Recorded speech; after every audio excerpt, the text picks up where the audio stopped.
এই পাহাড়ের ভিতরে লুকানো আছে $1 বিলিয়ন একটা নিউক্লিয়ার বাংকার। আমরা পাহাড়ের ভেতরে প্রায় 2000 ফুট মাটির নিচে আছি, আর এটা এখনো পর্যন্ত তৈরি সবথেকে বড় নিউক্লিয়ার বম। আমি তোমাদের পার্থক্য দেখাবো এই $50 মিলিয়ন নিউক্লিয়ার বাংকার, এই $30 মিলিয়ন বাংকার, এছাড়া আরো অনেক বাংকার রয়েছে যার শুরুটা হবে এই $1 বাংকার দিয়ে। এটা সেফ। দেখা যাক ভেতরে কি আছে। ও ভেতরটা ভিজে। আমি এখন তোমাদের এই বাংকারটা ঘুরে দেখাবো। ট্যুর এখানেই শেষ হলো। এটা এক ধরনের শিপিং কন্টেনার যা মাটির নিচে চাপা পড়ে রয়েছে।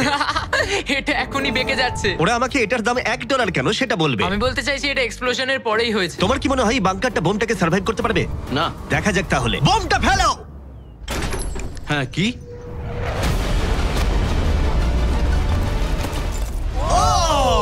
এই বাংকারটা পুরো ধ্বংস হয়ে গেল। পরেরটা গিয়ে দেখা যাক। পরেরটা হলো $1 মিলিয়ন বাংকার, যেটা বানানো হয়েছে মিসাইল শুট করবার জন্য এবং মাটির নিচে নিউক্লিয়ার মহাবিপর্যয়ের হাত থেকে বাঁচার জন্য। কিন্তু ভেতরে কি করে যাওয়া যাবে? যাই হোক, অসংখ্য সিঁড়ি দিয়ে নিচে নামবার পরে আর একটা 3175 কেজির দরজা খোলার পরে, এটার ওজন 3175 কেজি, তুমি পৌঁছবে বাংকারের কেন্দ্রে। ও মাই গড, এটা দেখে পুরো স্টার ওয়ার মনে হচ্ছে। এই রুমটা থেকে মিসাইল লঞ্চ করা হয়। এই ফ্যাসিলিটিটা নিউক্লিয়ার অ্যাটাক থেকে বাঁচানোর জন্য তৈরি করা হয়েছে। চাইলে অ্যাটাকও করা যাবে। আমরা যে মেঝেতে দাঁড়িয়ে আছি সেটা আসলে ছাদ থেকে ঝুলন্ত বিশাল প্ল্যাটফর্মের মতো ঝুলছে। এভাবেই বানানো হয়েছে। এই 8খানা স্প্রিংই এই বিল্ডিংটাকে ধরে রেখেছে। এটা বিশ্বাস করা কঠিন যে 50 বছর আগে আসলে এটা একটা মিসাইল কমান্ড সেন্টার ছিল, কিন্তু এখন এই মানুষটা এটাকে একটা লুকোনো সুরক্ষিত বাংকারে পরিণত করেছে, যা যে কোনো মহাবিপর্যয়ের সাথে লড়াই করতে পারবে। সরকার তোমাকে এটা করতে দিল কি করে? ভাই, বাথটব এখানে। আচ্ছা, তোমার কি মনে হয় আমার বন্ধুদের আইকিউটা কেমন? আমার মনে হয় খুব একটা বেশি নয়। আমরা আরো 2টো ফ্লোর নিচে নামবো। এটা হচ্ছে সবচেয়ে লোয়েস্ট পয়েন্ট। আমরা এখন 5 তলা মাটির নিচে আছি। এটা কিচেন, এন্টারটেইনমেন্ট এরিয়া, কিন্তু সবচেয়ে ভালো পার্ট হলো এই ক্লাবটা। ওয়াও! এই মানুষটা অ্যাকচুয়ালি পার্টি করছে মাটির 5 তলা নিচে। নোলানকে এখানে ইনভাইট করা হয়নি। আমি এই জায়গাগুলো সকলকে দেখাই না। ওয়াও! এগুলো কেউ দেখতে পায় না। এরপরে ও আমাদের নিয়ে গেল এই বাংকারের একটা সিক্রেট জায়গায়, নিউক্লিয়ার অ্যাসাইলামে, যেখানে কয়েক যুগ আগে একটা আসল নিউক্লিয়ার মিসাইল রাখা হতো। না, জিমি এদিকে এসো। ও দাঁড়াও, এটা কি? ওইখানে যাওয়াটা সেফ হবে? হ্যাঁ? না। দাঁড়াও কার্ল, ও কিন্তু বললো এটা সেফ নয়। লাইটগুলো নিভিয়ে দিলে কেমন লাগবে? আমি জানি না ঠিক। ও ভাই, আমার সত্যি ভয় লাগছে। আরে আমি তো কিছুই দেখতে পাচ্ছি না। আশ্চর্যের বিষয় হলো আমরা তো সবে শুরু করেছি। এই ভিডিওর পরের বাংকারগুলো দারুণ। ক্রমশ এগুলো আরো বড় হবে এবং আরো বেশি দামি হয়ে উঠবে। কিন্তু যদি তোমরা কেউ এটাকে বানাতে চাও, তাহলে এটা অনেকটা এরকম দেখতে লাগবে। আমাদের পায়ের নিচে সিক্রেটলি লুকানো, যার দাম হলো $3 মিলিয়ন। চলো আমাকে ফলো করো সবাই। আমি কিন্তু বাংকারের ভেতরে যাচ্ছি। ভাই, এটা কিন্তু সত্যি অসাধারণ। ওয়াও, এটা তো দারুণ। নিরাপত্তার জন্য তোমার উপরে প্রায় 1 মিটার কংক্রিট তৈরি করা হয়েছে। এই সেফ হাউস ছাড়াও আমার একটা মিউজিয়াম আছে, যার মাধ্যমে আমি ইউটিউবে ক্রিয়েশন করে থাকি। যদি তোমাদের মনে হয় এই বাংকারের দাম কেন $3 মিলিয়ন, তাহলে বলি সেটা হলো এই ইউটিউবারের অদ্ভুত এবং বিপজ্জনক অস্ত্রের সংগ্রহের জন্য। এটা একটা ব্যাকপ্যাক ফ্লেম থ্রোয়ার। এই লোকটাকে দেখতে অনেকটা আসল টনি স্টার্কের মতো। এর কবজিতে লাগানো রকেট লঞ্চারটা দেখো। এটা দিয়ে ছুরি বেরোয় এবং এটার মধ্যে ট্রেজার আছে। আর চেন সহ একটা মেশিন গান। ও মাই গড, এটা দারুণ। বাংকারের যেন কোনো ক্ষতি না হয়। ও আগুনের কথা আগেই বলেছিল, তাই। ও ভাই, ও গড, দাঁড়াও, আমরা কিন্তু বাংকারের ভেতর আছি। তুমি এদিকে এসো। ঠিক আছে, এবার দেখো। ও মাই গড, আমি কিন্তু জানি না এটা কতটা সেফ। এটা তো ভয়ঙ্কর। তুমি তো ভাই বাংকারটাকে পুড়িয়ে ফেলবে। তুমি কি চেষ্টা করবে? হ্যাঁ। ও মাই গড, এটা অসাধারণ। এই মানুষটা সত্যিই দারুণ। এই বাংকারে ডাকাতি করার মতো কিছুই নেই। এটা শুধু একটা বাংকার নয়, এর মধ্যে আরেকটা রুম আছে। ও, তার মানে কি? আমার মনে হয়েছিল এই মানুষটা গর্ত খুঁড়তে ভালোবাসে। ও একটা আসল আন্ডারগ্রাউন্ড টানেলিং সিস্টেম বানিয়ে ফেলতে পারে। ওয়াও, এটা তো আগের বাংকারের থেকে অনেকটাই বেশি বড়। আর ও একটা ভয়ঙ্কর আবিষ্কার করেছে যেটা আমাদের এখানে সুরক্ষিত রাখবে যদি বিপদ আসে। আমি এখান থেকে বেরিয়ে যাচ্ছি। প্রথমে ও আমাদের একটা ক্যানন দেখালো, যেটা যেকোনো জিনিসকে গোলা বারুদে পরিণত করে। আমাদের কাছে এখন ব্রেড রোল আছে। আমি চালাচ্ছি তাহলে। ঠিক আছে, করো। হ্যাঁ, আমি করছি। তাড়াতাড়ি করো। ঠিক আছে, চলো কি বলছো তাহলে? ভয় করছে। যেকোনো মুহূর্তে আমি শুট করছি। করতে পারে। ভাই মারো। শুট। ও এটা অসাধারণ। একটা পুরো টয়লেট রোল। বাংকারের এই অংশটা আমাদের প্রোটেক্ট করবার জন্যই, কিন্তু কলিন যদি এটা করে তাহলে সেটা কতটা হবে বলতে পারছি না। এই বেলটা থেকে ছুরি বেরোয় আমার কাছাকাছি দাঁড়িও না।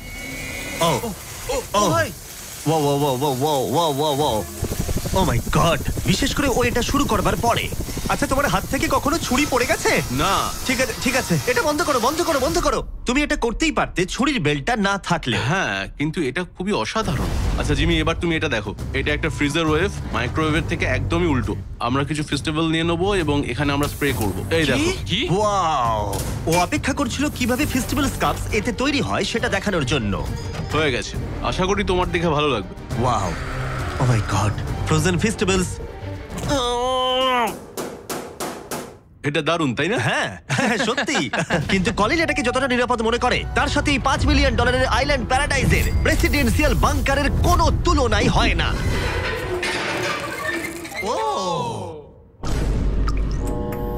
এখানে খুব বাজে আরে, গন্ধ বেরোচ্ছে। এটা খুব বেশি মনে নাও হতে পারে, কিন্তু 1961 সালে মার্কিন যুক্তরাষ্ট্রের সবচেয়ে সুপরিচিত রাষ্ট্রপতিদের মধ্যে একজন JF কেনেডির জন্য এটা যথেষ্ট ছিল।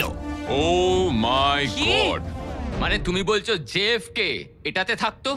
কিন্তু হ্যাঁ, এটা এখন একটা আবর্জনা। এটা হলো প্রেসিডেন্সিয়াল বাথরুম। তুমি বলছো এটা 5 মিলিয়ন? কিন্তু দারুণ ব্যাপার হলো এই $1 বিলিয়ন বাংকারটা এতটাই সুরক্ষিত যেখানে নিউক্লিয়ার এক্সটেনশনের পরেও তুমি সার্ভাইভ করতে পারবে। এটা খুব একটা বড় নয়। আমি আশা করি যে এফকে এই ভিডিওটা দেখবে না। এরম বাঙ্কার দেখে ওর মন খারাপ হয়ে যাবে। আমার সেরকম কিছু মনে হচ্ছে না। এবার তাহলে অতীতের বাংকার থেকে চলো ভবিষ্যতের বাংকারে যাওয়া যাক। $30 মিলিয়ন বাংকারে সবাইকে স্বাগত। এটা একটা 15 তলার বাংকার। এটা বেসিক্যালি একটা আন্ডারগ্রাউন্ড স্কাই স্ক্র্যাপার যার ভেতরে 75 জন মানুষ যে কোনো কিছুর হাত থেকে সার্ভাইভ করতে পারবে। প্রথমত এগুলো হলো আর্মার বসানো স্টিলের দরজা। এই দরজাগুলো 2 ফুট পুরু। দরজাটা ভাঙতে গেলে কতগুলো আরপিজির দরকার হতে পারে? মনে হয় 3টে। আর যদি এটা সেফ বলে না মনে হয় তাহলে ওপরে 24 ঘন্টার জন্য স্নাইপার সিকিউরিটি মজুদ রয়েছে আর ল্যানির ফেভারিট বন্দুক। ও মাই গড, তাহলে তুমি যুদ্ধের জন্য প্রস্তুত? আমরা কোনো কিছু চুরি করতে দেবো আমি না। একটু ধরতে পারি? এই বাংকার একটা নিজস্ব ইনডোর শুটিং রেঞ্জও আছে। এটা অসাধারণ। হয়তো এগুলো অতিরিক্ত, কিন্তু যদি পৃথিবীর শেষ মুহূর্ত চলে আসে তাহলে এখানে কে থাকতে চাইবে না? এই বাংকার একটা হসপিটাল আছে, একটা এক্সাম রুম, একটা ডেন্টিস্ট অফিস, একটা ফার্মেসি, আর এটা একটা জেল। 15টা লাক্সারি অ্যাপার্টমেন্ট যেগুলো আমরা আগেও দেখেছি। ও এখানটা ভাই, দেখো, আমার তোমাদের মনে দারুণ। আছে। 5 বছর আগে আমরা একটা ভিডিও খুঁজে পেয়েছি যেখানে আমরা 24 ঘন্টা বাংকারে কাটিয়েছিলাম। দেখো কতটা আলাদা। তখন ইয়াং ছিলাম। এই অ্যাপার্টমেন্টটা মাটির 15 তলা নিচে অবস্থিত। এটা অনেকটা সুন্দর। বেশিরভাগ মানুষের বাংকার অ্যাপার্টমেন্টের চেয়ে এই ওয়াশিং মেশিন ড্রায়ারটা অসাধারণ। আর এর 14 তলায় অন্যান্য সুযোগ সুবিধা রয়েছে। চ্যান্ডেলার আর বাকিদের বলো না, ওরা হিংসা করতে পারে। আমি তোমাকে এর মতো একটা কিনে এই দেবো। জিমি, আমি হ্যাঁ, বলো। ওদিকটা দেখলাম, Hey. ওদিকটা একই। বেশ হ্যাঁ, ভালো। তোমরা একটু ওদিকটা ঘুরে আচ্ছা, আমি এসো। এই ঘরটা নেবো? ওদিকটা একটু চেক করে হ্যাঁ, দেখার ঠিক আছে, দরকার ঠিক আছে, আমি আছে। যাচ্ছি। আমি কিন্তু এই ঘরটা নেবো। আর যদি তোমরা ভাবো ওরা এখানে কি খায়, এটা আমাদের গ্রসারি স্টোর। এটা তো দেখছি সত্যি অসাধারণ, একটা দারুণ ব্যাপার। তোমাদের সবার ক্যানে বেকান আছে? যদি বেকানি না থাকে তাহলে বাংকারের মানে কি? ক্যানের মধ্যে? আর যদি তোমরা ক্যানের বেকন ট্রাই করতে না চাও, এটা হলো হাইড্রোপনিক্সের এন্ট্রেন্স। ওয়াও, এটা হলো সম্ভবত এই বাংকারের সব থেকে ইম্পর্টেন্ট রুম। এখানে মাটির বদলে হাইড্রোপনিক্স বিভিন্ন ধরনের গাছপালা জন্মাতে জল ব্যবহার করে, যার ফলে এখানকার বাসিন্দাদের জন্য খাদ্য ভাণ্ডার অসীম হয়। আর তারপরে শেষ পর্যন্ত আমরা পৃথিবীর সব থেকে সুরক্ষিত পুল দেখতে এলাম। ও মাই গড, সত্যি বলছি আমাদের ভিজিট করা বাংকারগুলোর মধ্যে এটাই সব থেকে ভালো এখনো পর্যন্ত। এখানে একটা পুল আছে, রয়েছে অসীম খাদ্য ভাণ্ডার, একটা জিম, আর একটা পাথরের প্রাচীর। আমি জানি না এর থেকে ভালো কিছু হয় কিনা, কিন্তু তবুও এর থেকে দামি বাংকার এখনো রয়েছে। চলো একটু গিয়ে দেখা যাক। আর এবার $50 মিলিয়ন বাংকার, যেটা এই সাধারণ বাড়িটার নিচে অবস্থিত, যার চারপাশটাও সাধারণ, কিন্তু মাটির 30 ফুট নিচে গেলে তুমি সব থেকে দামি এবং অদ্ভুত বাংকার খুঁজে পাবে এই পৃথিবী। চলো একটু গিয়ে দেখা যাক। আর এর ভেতরে রয়েছে একটা সাধারণ রুম, কিন্তু লিফট খোলার জন্য একটা গোপন কোড আছে। তিনটা ঝাপসা করো, কারণ এটা দেখালে মুশকিল। ঠিক আছে, 1 2 3, আর এভাবেই লিফটটা খুলে গেল। ঠিক আছে, তাহলে তোমরা রেডি? এখন আমরা মাটির নিচে 3 তলায় যাব। পেছনে খুলে স্পষ্ট দেখতে পাবে দেখেছো? এগুলো পাথর আর সিমেন্ট। আমরা অনেক নিচে যাচ্ছি, এটা অনেকটাই। সত্যি দারুণ। আমরা তো নেবেই যাচ্ছি। ঠিক আছে। আর ও মাই গড, ও ভাই, এটুকু এটা জায়গায় কি? এত কিছু ধরলো কি করে? এটা তো অসাধারণ। এই $50 মিলিয়ন বাংকারটা ডিজাইন করা হয়েছে যাতে মনে না হয় বাংকারই ভাই, আছি। দেখো কার্পেটটা একবার দেখো। এটা কি কার্পেট নাকি ঘাস? আমি জানি না, কিন্তু এটা দারুণ। যদি তুমি একটা বাংকারের ভেতরে 100 বছর আটকে থাকো তাহলে এই বাংকারটা সম্ভবত তুমি চুজ করবে, কারণ এটা বাংকার বলে মনেই হয় না। এটা যেন মুক্ত এলাকা। এই গাছগুলো ওরা কত সুন্দর বানিয়েছে। ওই দেখো ক্রিসমাস ট্রি। যদিও ক্রিসমাস 9 মাস আগে চলে গেছে, আমার মনে হয় এটা এখানেই রাখা থাকে। চলো তাহলে এবার পুরো বাংকারটা ঘুরে দেখা যাক। এই জায়গাটা আমরা এক্সপ্লোর করব করব। আর এই বাংকারটা হচ্ছে সব থেকে সামলে জিমি। যে বাংকারটা বানিয়েছিল তার হাইট ছিল বোধহয় 5 ফুট। দাঁড়াও, তারিক একবার ভেতরে হেঁটে এসো। আমার লাগছে না। ও যাবে না ভেতরে? তুমি বেটে। ও মাই গড, এই জায়গাটা কি অসাধারণ! এই জায়গাটা তো বিশাল। এই জায়গাটা আমার ভাবনার থেকে অনেকটা বেশি বড়। দারুণ। মনেই হচ্ছে না বাংকারের মধ্যে আছি। না, আমার নরমাল বাড়ি মনে হচ্ছে। এই বাংকারটা এমন ভাবে ডিজাইন করা হয়েছে যে যদি তুমি এর ভেতরে থাকতে চাও, আর সেটাও 1 যুগ ধরে, তুমি বাইরের জগৎ ভুলেই যাবে। এখানের বাইরের জগৎ কেমন দেখতে? মনে হচ্ছে যেন আমরা ঘুরতে এসেছি। জানলার বাইরে দেখো কত সুন্দর লাগছে। সত্যি মনে হচ্ছে আমরা $50 মিলিয়ন বাংকারে আছি। কোকটা কেমন খেতে বলো তো? এটা কত পুরনো! ও গড। না, দাঁড়া। এটা এক্সপায়ার করে গেছে 2 বছর আগে। যা বলেছো। এই গুগল, যদি আমি মরে চাই?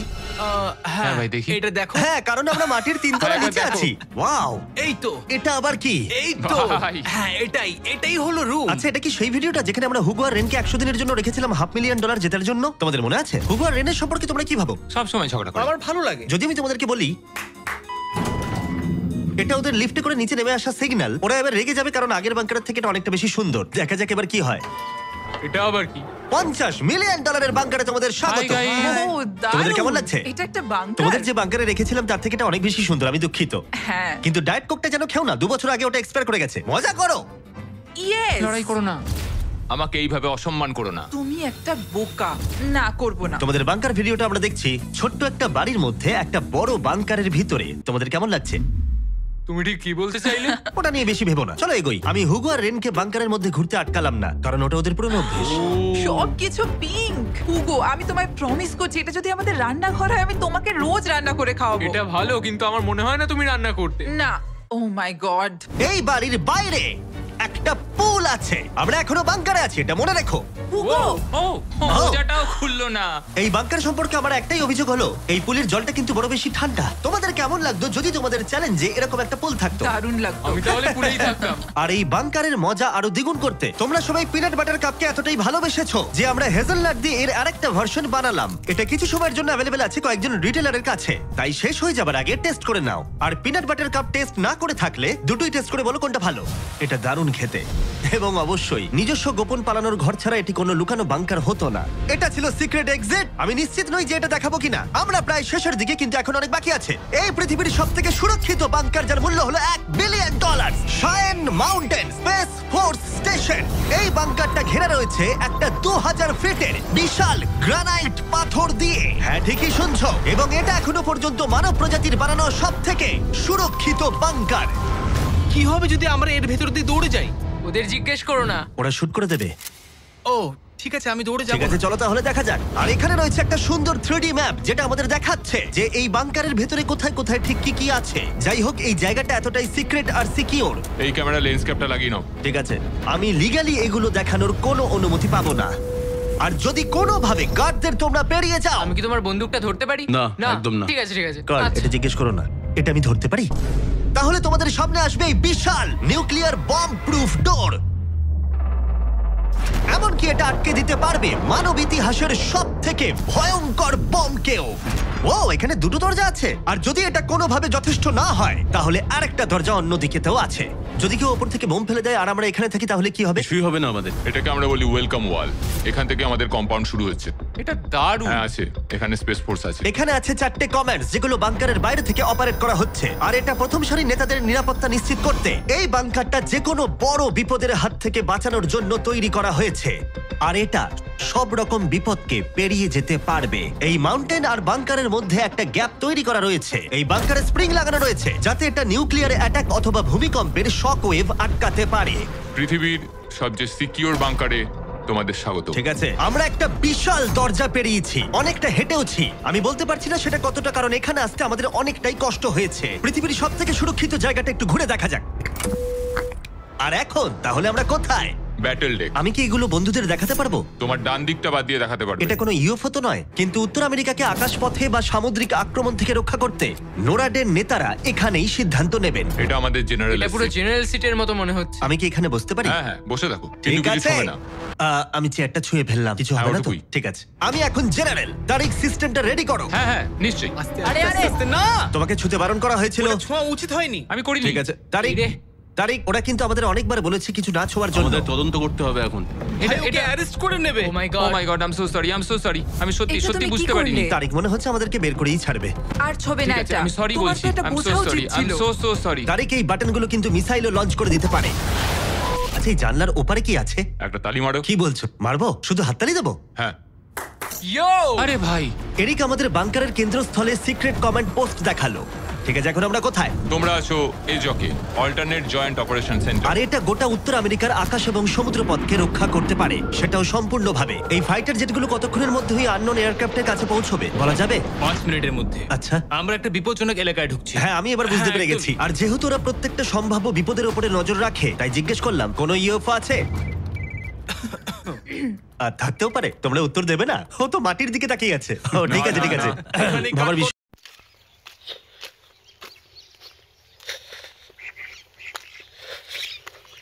অস্থির লেভেলের পাখির একটা দৃশ্য, পাখির কাছে যাওয়ার চেষ্টা করতেছি, কিন্তু আমার দেখার পর তারা উড়ে যাইতেছে। জামু থাকি যতক্ষণ পর্যন্ত পাখি আছে। এই সকালবেলা এই দৃশ্যগুলো অনেক বেশি ভালো লাগে, বিশেষ করে এই ছোট্ট হচ্ছে আনন্দগুলো, ছোট্ট দৃশ্যগুলো আমাদের অনেক বেশি আনন্দ জাগ্রত করে।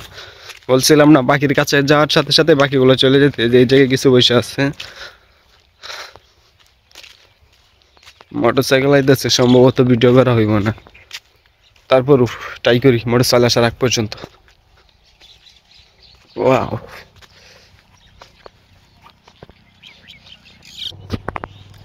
মোটরসাইকেলটা এসে সব গন্ডগোল করে দিল, পাখিগুলারে সব তাড়াই দিছে। আমি পাখিতে ছাড়াই পড়াই চলে আসছি। সামনে মনে হয় 2-3টা পাখি আছে, আর বাদ বাকি সব পাখি এখন আমার পিছনে পড়ে গেছে। মোটরসাইকেলগুলো আসার পরে পাখিগুলো দেখা যায় ওইটা চলে গেছে। কি আর করার, যা হবার ছিল তাই হয়েছে। আমি হেঁটে যাচ্ছি আর ভিডিও করতেছি। চারিদিকে প্রচুর কুয়াশা, মানে অস্থির লেভেলের একটা ফিল লাগতেছে আমার ভিতরে, কারণ আশেপাশে কোনো মানুষ নেই। মানে নিজের মনে হইতেছে এমন একটা রাজ্যে চলে আসছি আমি, যে জায়গায় কোনো মানুষই নেই, শুধু নিজেকে দেখতে পারতেছি।